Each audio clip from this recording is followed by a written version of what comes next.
सभी साथियों को जय भोलेनाथ। हम कर रहे थे एस्टेट टीजीटी लेवल 2 में जितने मैथ के क्वेश्चन पूछे गए थे 2019 वाले में, उसका सॉल्यूशन कर रहे थे मैथ का। तो हम कॉमन क्वेश्चन तो कंप्लीट कर चुके हैं पहले वाली क्लास में। आज हमारी क्लास 2 रहेगी, कुछ क्वेश्चन इसमें करेंगे और क्लास 3 में आपके सभी क्वेश्चन आपको कंप्लीट देखने को मिलेंगे। चलिए शुरुआत करते हैं। कालों के काल भाकाल के नाम से x square plus 99 x plus 127 के शून्य थे, ये बताना है। ये जो इक्वेशन आपको गिवन है ना, ये आपको पजल करने के लिए दे रखी है कि आप इसके फैक्टर करोगे और फैक्टर करोगे तो आपको मुश्किल होगी। तो इसको आसान उसमें समझते हैं। एक छोटा सा स्क्वायर एक इक्वेशन लेते हैं, ये हो जाएगा 6x प्लस 8। कोई भी आसान सी इक्वेशन ले लेना। देखो, मल्टीप्लाई करें तो आए 8 और योग करें उनका फैक्टर का तो आ जाए 6। तो ऐसे कौन सी हो जाएंगे? वो हो जाएंगे 4 और 2। तो हम कह सकते हैं x प्लस 4 और x प्लस 2, ये दो फैक्टर बनेंगे। ठीक है, तो x की वैल्यू हम निकालेंगे, x plus 4 is equal to 0 रख के, तो क्या आ जाएगा? x जो होगा -4 और यहां से आ जाएगा, ये आ जाएगा माइनस का 2। तो हम कह सकते हैं क्या आएंगे? दोनों नेगेटिव आएंगे। और ऑप्शन में देखो दोनों ऋणात्मक, बोथ नेगेटिव, और यही आपका क्या हो जाएगा? आंसर बन जाएगा। यदि एक श्रेणी का बहुलक, बहुलक मतलब होता है मोड उसके माध्य से, माध्य मतलब होता है मीन से 12 अधिक है। इसका मतलब क्या है? जो मोड है वो 12 अधिक है, किससे? मीन से 12 अधिक है। ये 12 अधिक है तो इसको 12 कम कर देते हैं। ठीक है, तो मीन किसके बराबर हो जाएगा? Mode minus 12। और लगातार मैं हर सीरीज में आपको देख रहा हूं, ये हो जाएगा। तो एस्टेट के किसी भी लेवल का पेपर में आप देख लेना, ये सवाल पूछा जाता है और मैं कई बार ये फार्मूला बता चुका हूं। एक फार्मूला होता है मोड जो बराबर किसके होता है? 3 मीडियन माइनस 2 मीन के बराबर होता है। इस फार्मूले को याद रख लेना। तो यहां क्या करेंगे? Mode is equal to 3 median minus mean की जगह क्या रख देंगे? मोड माइनस 12 ये रख देंगे। तो ये हो जाएगा 2 इंटू मोड माइनस 12। ठीक है, इसको सोल्व करेंगे तो ये बनेगा mode is equal to 3 median minus 2 mode, और माइनस माइनस क्या हो जाएगा? प्लस। तो 12 दूनी 24। तो यहां पर मोड है और यहां पर क्या है? माइनस का 2 मोड है, तो इस तरफ लेकर आएंगे तो प्लस का हो जाएगा। ये बन जाएगा 3 mode is equal to 3 median plus 24। 3 median को इस तरफ ले आएंगे तो ये बन जाएगा 3 mode minus 3 median is equal to कितना हो जाएगा? 24। तो 3 यहां से कॉमन ले लेंगे तो ये बन जाएगा आपका mode minus median is equal to कितना हो जाएगा? 24। ठीक है, यहां से इसको काट देंगे, 3 8 24। और यही सवाल में बताना था। सवाल में पूछ रखा था बहुलक उसकी माध्यिका से कितना अधिक है, तो कितना अधिक हो जाएगा? 8 अधिक हो जाएगा। इनका डिफरेंस ही क्या है? आंसर बन जाएगा माध्यिका से कितना अधिक है? मोड 8 अधिक है। ये आंसर हो जाएगा ऑप्शन नंबर 3। दिए गए वर्ग की भुजाओं के मध्य बिंदुओं को जोड़कर एक वर्ग बनाया जाता है। ये कोई वर्ग दे रखा है और यहाँ पर ये मध्य बिंदु बनते हैं, ये वाले। इनको जोड़कर एक वर्ग बनाया जाता है इस प्रकार। और इस बड़े वाले जो वर्ग की भुजा है वो कितनी दे रखी है? यहाँ से यहाँ तक 4 है। और ये प्रक्रिया ऐसे जारी रहती है, लगातार कंटिन्यूसली ऐसे बनाते रहते हैं। तो बताना है जितने भी वर्ग बनेंगे उनका एरिया का योग क्या होगा, ये बताना है सवाल में। ठीक है, तो इसका एरिया निकालेंगे तो क्या हो जाएगा? आपको पता है ए स्क्वायर होता है, 4 का स्क्वायर कितना हो जाएगा?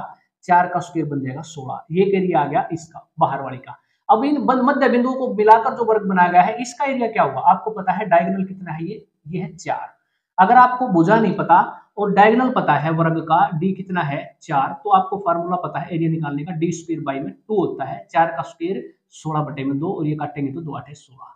ठीक है, पहले वर्ग का क्षेत्रफल 16 है, दूसरे वर्ग का क्षेत्रफल 8 है, और इस तरीके से कंटिन्यूसली हम चलेंगे तो यहां पर क्या बन जाएगा? एक इनफाइनाइट जीपी बन जाएगी। इनफाइनाइट जीपी गुणोत्तर श्रेणी बन जाएगी यहाँ पर। और गुणोत्तर श्रेणी में जो योग निकालते हैं वो कैसे निकालते हैं? Sn is equal to a upon 1 minus r, ये फार्मूला होता है। ए आपको पता है कितनी है? 16, और आर क्या होती है? Common ratio. आर होता है दूसरा पद जो है ना, ये वाला 8, इसको पहले वाले पद से डिवाइड कर देते हैं तो आर की वैल्यू आ जाएगी 1/2। बस इसमें रखना है, आंसर आ जाएगा। ए आपका कितना है? 16, और 1 माइनस आर कितना आया है? 1/2। एक में से आधा गया तो आधा रह जाएगा, ये बन जाएगा 16 बटे में 1/2, ये ऊपर चला जाएगा तो गुणा हो जाएगा। तो आंसर क्या आ जाएगा? 32। ये कुछ संख्याएं आपको गिवन है, इन संख्याओं में से रैंडमली एक संख्या निकाली जाती है। तो संख्याओं का औसत चुनी गई संख्या होने की प्रायिकता, औसत, औसत यहां से देखेंगे। देखो औसत क्या होता है? 3 5 5, इन सभी को योग निकालेंगे और इन सभी का योग हो जाएगा 70। और संख्याएं कुल कितनी है? 1 2 3 4 5 6 7 8 9 10 संख्याएं हैं, 10 से डिवाइड कर देंगे तो औसत कितना आ जाएगा? 7। तो 7 चुने चुने जाने की, सिलेक्ट किए जाने की प्रोबेबिलिटी क्या होगी? देखो यहां से 3 प्रोबेबिलिटी बनती है, और प्रोबेबिलिटी कैसे निकालते हैं? होने की संभावना, तो यहां से 7 निकाले जाने की, 7 औसत है ना, तो 7 संख्या निकाले जाने की 3 संभावनाएं बनती हैं, यहां लिखेंगे 3, और कुल कितने में से कुल संभावना बनेगी? 1 2 3 4 5 6, इस तरीके से कुल 10 संभावनाओं में से 3 बनती हैं औसत निकाले जाने की, यानी कि 7 की, तो 3/10 आपका आंसर बन जाएगा। एक पिता और उसके पुत्र की आयु का योग 45 वर्ष है। 5 वर्ष पूर्व उनकी आयु का गुणनफल 124 था। तो पिता की वर्तमान आयु बतानी है, तो ऑप्शन से देखो एक बार, 9, 45, 36 और 54 ये दे रखे हैं। तो आप ध्यान से देखो, दोनों की आयु का योग है 45 वर्ष और पिता की वर्तमान आयु बतानी है।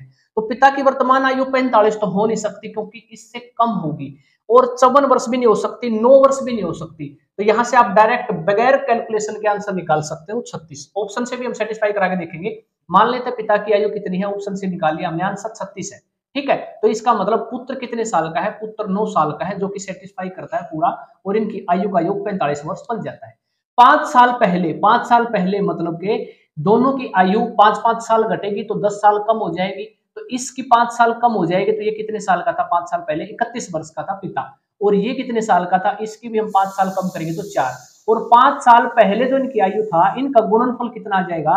वो कितना है? 4 एकम 4, 4 3 12, 124, और जो कि क्वेश्चन में भी यही दे रखा है, 5 साल पहले उनकी आयु का गुणनफल 124 था। बिल्कुल सेटिस्फाई कर जाता है, तो यही आंसर हो जाएगा। ठीक है, ऑप्शन से कर दिया करो।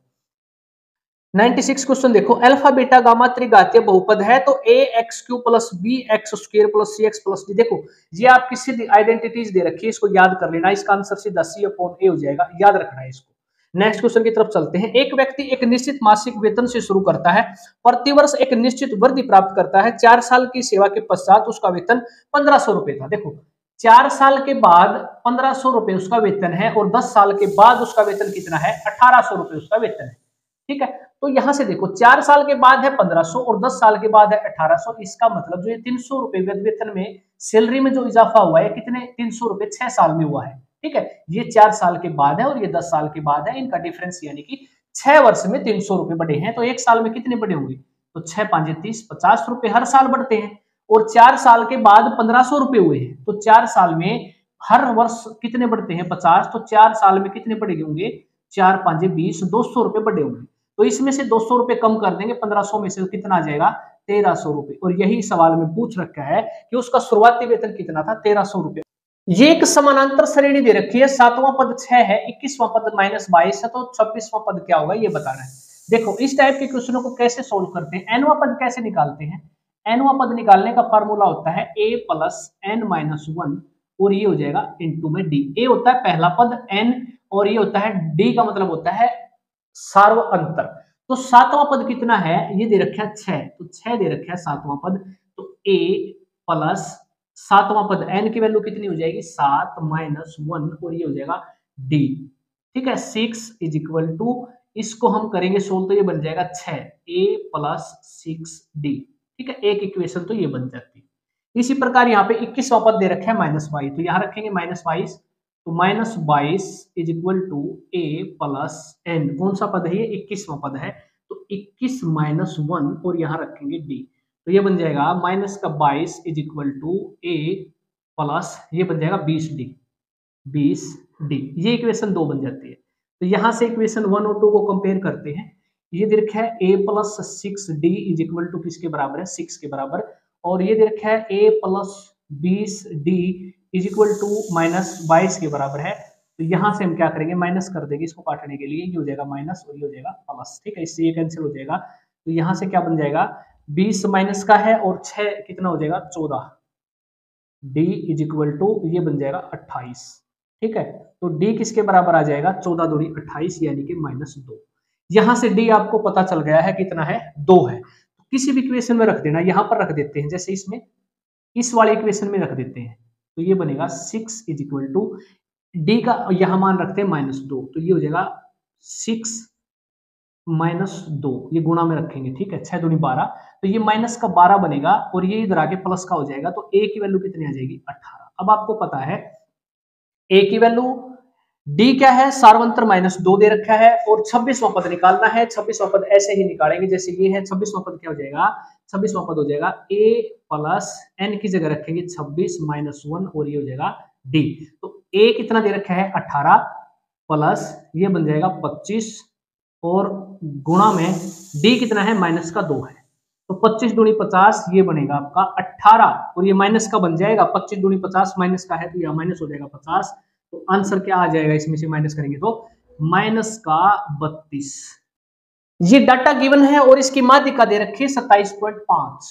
तो बताना है x की वैल्यू क्या होगी। देखो माध्यिका क्या होती है, जैसे 3, 4, 5 और 6 ये 4 अंक दे दिए, इनकी माध्यिका निकालनी है तो क्या करेंगे, इन सभी को जोड़ेंगे।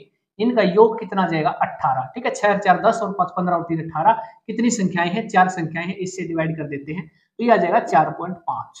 इसी प्रकार इनको जोड़कर और जितनी संख्याएं हैं डिवाइड किया गया है तो ये आया है। और जो माध्यिका होती है ना, बीच वाले जो अंक होते हैं 4 और 5, एक इस तरफ रह गया एक इस तरफ रह गया, 4 और 5 का योग जो होगा ना इसका आधा करेंगे तो किसके बराबर होता है 4.5 के। तो यहीं पर ये ट्रिक यहां पर अप्लाई करेंगे। देखो इसमें कितने अंक है टोटल, 1 2 3 4 5 6 7 8 है, तो 3 इस तरफ 3 इस तरफ, बीच वाले कौन से हैं ये, इनका योग यानी कि x + 2 प्लस x + 3 और इसका आधा किसके बराबर हो जाएगा, इसके बराबर माध्यिका के बराबर हो जाएगा 27.5 के बराबर।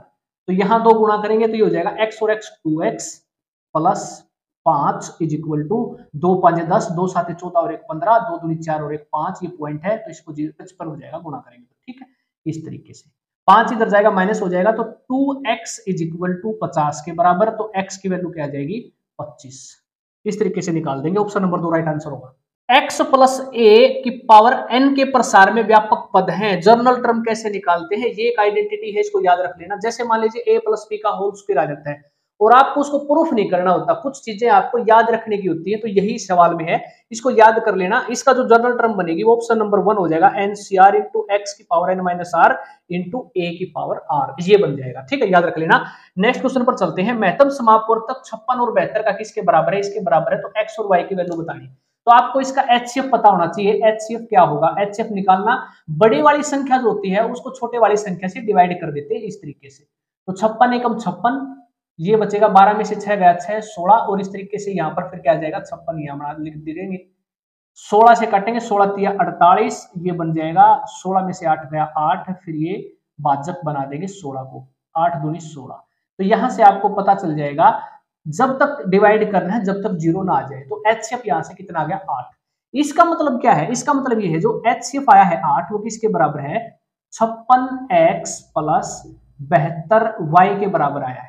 तो दोनों तरफ 8 से डिवाइड कर देना, 8 से डिवाइड करेंगे तो ये बन जाएगा 1 is equal to 8 7 56 7x plus 8 9 72, ये बन जाएगा, ठीक है। अब ऑप्शन से उठा के x और y की वैल्यू रख देना, 4 और -3, तो यहाँ रखते हैं 4, तो 4 7 28 और माइनस का 3 3 9 27, तो ये बन जाएगा 27 माइनस का, तो 28 में से 27 गया कितना 1, जो कि यहाँ पर सेटिस्फाई करता है। इस प्रकार हम कह सकते हैं x की वैल्यू आ जाएगी 4 और y की -3। ऑप्शन से ही आप सेटिस्फाई करवा देना, ये आंसर बन जाएगा ऑप्शन नंबर 3। एक चतुर्भुज ABCD में एंगल A 140 डिग्री है, D 60 डिग्री है, तो किसी भी चतुर्भुज के अंतःकोणों का योग 360 डिग्री बनता है। ये 200 डिग्री हो चुका है, तो इसका मतलब एंगल B और एंगल C का जो योग बनेगा वो कितना बन जाएगा 200, ये बन चुका है 360 में से, इसका मतलब 160 रह जाएगा, इसकी हमें जरूरत पड़ेगी। अब देखते हैं क्या क्या रखा है, angle A plus angle C is equal to किसके बराबर है 2 angle B plus angle C के D के बराबर है। इस तरीके से A कितना है 140 रख देंगे, 140 degree plus angle C is equal to 2 गुणा करेंगे तो हो जाएगा 2 एंगल B, और यहाँ D की वैल्यू रखेंगे, D एंगल कितना है 60 डिग्री का रखेंगे, तो गुणा करेंगे 2 × 12, ये हो जाएगा 120 डिग्री। इसको इधर लेकर आएंगे तो 140 में से 120 गया 20 degree is equal to 2 angle B और माइनस एंगल C, इसके बराबर हो जाएगा। अब इन दोनों को कंपेयर कर देंगे, आपको पता है एंगल जो B है और इसका योग एंगल C का कितना है 160 डिग्री बनता है, तो जोड़ देंगे, इसको जोड़ेंगे तो क्या हो जाएगा कैंसिल हो जाएगा, ये बन जाएगा 3 एंगल B इसके बराबर 180 डिग्री के, 3 से काट देना, 3 6 के 18 0, तो एंगल B किसके बराबर आ जाएगा 60 डिग्री के, ये आंसर बन जाएगा ऑप्शन नंबर 1। एक 20 मीटर लंबी एक रोड की मैदान पर छाया 10 मीटर पड़ती है। देखो ये कोई रोड है, ये है 20 मीटर और जो इसकी छाया है ना यहाँ पर इस तरीके से, तो ये 10 मीटर की छाया बनाती है रोड। उसी समय कोई मीनार है तो मीनार की जो छाया है ये बनती है 50 मीटर की। तो बताना है कि मीनार की ऊंचाई कितनी होगी। मीनार की ऊंचाई कैसे निकाल सकते हैं, देखो रोड की जब लंबाई 20 थी, ऊंचाई मतलब ये रोड 20 मीटर लंबी है और इसकी छाया 10 मीटर की बनती है, छाया मतलब आधी बन गई इसकी, तो इसका मतलब जो मीनार है पूरी 100 मीटर है और 100 मीटर का इसका आधी इसकी छाया बन जाती है 50 मीटर की, तो आंसर लगा देना सीधा 100 मीटर आ जाएगा। 3 से विभाजित दो अंकों की कितनी संख्याएं हैं जो 3 से विभाजित की जा सकती है। देखो 3 से विभाजित की बात करें तो सबसे पहली संख्या बनेगी 12, इसके बाद बनेगी 15, फिर बनेगी 18। इस तरीके से 100 3 अंकों की है और 2 अंकों की मैं बतानी, तो इससे कम कितनी हो जाएगी 99। इस तरीके से ये 3 से डिविजिबल है। तो बताना है भी कितनी संख्याएं हैं टोटल, तो आपको फार्मूला याद होना चाहिए। लास्ट संख्या कितनी है 99 है, ये हो जाएगा a plus n minus 1 into D के बराबर। तो यहाँ a आपको पता है कितना 12 है, तो 99 इज इक्वल टू ये हो जाएगा 12 प्लस n की वैल्यू हमें निकालनी है, संख्या कितनी है और d कितना है, इसमें से दूसरी में से पहले वाली माइनस करके देखेंगे। ये एक एपी बनती है, सार यह है अर्थमेटिक प्रोग्रेशन। इस तरीके से एपी वाली सीरीज है, तो 15 में से 12 गया कितना 3, तो सार्वंतर कितना आ जाएगा 3, कॉमन डिफरेंस। ठीक है, तो यहाँ से 12 माइनस करेंगे तो कितना बनेगा 99 में से 12 गए 87 और 3 से डिवाइड कर देना इसको, तो ये बन जाएगा 3 से डिवाइड करके 3 दूनी 6 3 27 is equal to n minus 1। तो n की वैल्यू कितनी आ जाएगी, इधर आके प्लस का हो जाएगा तो ये हो जाएगा 30। तो कितना आ जाएगा टोटल मिलाकर यहाँ से लेकर 12 से लेकर 99 तक कितनी संख्याएं हैं 30 संख्याएं हैं। देखो इस टाइप के जब क्वेश्चन आपके पास मिल आते हैं ना तो बार बार सोल्व मत किया करो, इनको याद रख लिया करो। ठीक है, जैसे इस क्वेश्चन में आपने क्या करना है, याद रख लेना है इसको, कितनी संख्याएं बनेगी 30 संख्याएं बनेगी, तो 3 से डिविजिबल है 2 अंकों की। एन ऑब्जर्वेशन का जो माध्य है वो कितना है x बार है, और बताना है यदि प्रथम ऑब्जर्वेशन में 1 की वृद्धि की जाती है, फिर 2 की, फिर 3 की, फिर 4 की, इस तरीके से अगर इंक्रीज करते हुए चलेंगे तो नया माध्य क्या हो जाएगा। देखो अगर सिंपल वे में क्वेश्चन पूछा गया था, एक n प्रक्षेपों का माध्य अगर 20 है और प्रत्येक में 2 की वृद्धि की जाती है तो नया औसत क्या होगा, तो इसमें डायरेक्ट जोड़ देते थे, आंसर आ जाता था। इस तरीके से 22 बन जाएगा नया औसत। लेकिन इसमें क्या है, n प्रक्षेपों का जो औसत है वो इतना दे रखा है x बार, तो इसमें प्रत्येक में पहले की जाती है 1 की वृद्धि, फिर 2 की, फिर 3 की, फिर 4 की, इस तरीके से n नंबर तक वृद्धि करेंगे। तो जितनी वृद्धि की गई है n नंबर तक को इसको n से डिवाइड कर देंगे। अब ध्यान से देखो ऊपर ये क्या हो जाएगा, 1 से लेकर n तक का योग हम कैसे निकालते थे, n इंटू n प्लस 1 और y में 2 निकालते थे। इस तरीके से n ऑलरेडी गिवन है, यहाँ लिखेंगे n से n कैंसिल हो जाएगा, तो यहाँ से क्या निकल के आया x बार प्लस में n प्लस 1 और y में क्या हो जाएगा 2। ये आंसर बन जाएगा ऑप्शन नंबर 2 इसका राइट आंसर होगा।